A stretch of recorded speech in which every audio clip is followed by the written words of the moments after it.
সরকার সাংবিধানিক প্রক্রিয়া গঠিত হয়েছে, সাংবিধানিক ধারাবাহিকতা রাষ্ট্রে উৎপন্ন আছে, সংবিধান বহাল আছে, সংবিধান অনুসারে সরকার যা যা করতে পারে সেটা এই সংবিধানেই উল্লেখ করা আছে, এবং নির্বাহী বিভাগ, বিচার বিভাগ, প্রশাসন বিভাগ এই সংবিধান অনুসারেই চলছে। সুতরাং এখতিয়ার নিয়ে কেন প্রশ্ন আসবে? এই সংবিধানে তো সবকিছু ডিটেইলড আছে যে নির্বাহী বিভাগ বা এই অন্তর্বর্তীকালীন সরকার প্রধান নির্বাহী হিসেবে কি কি এখতিয়ার করতে পারে সবকিছু বলা আছে।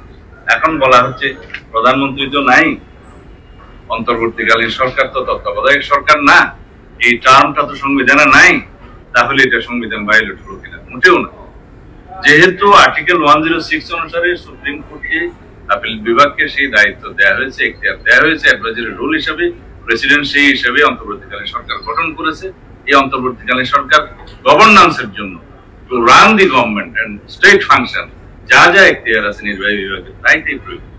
এখানে কোনো কিছুই আনকনস্টিটিউশনাল নয়, শুধু নামটা পরিবর্তন হয়েছে। প্রধানমন্ত্রীর জায়গায় অন্তর্বর্তীকালীন সরকারের প্রধান উপদেষ্টা।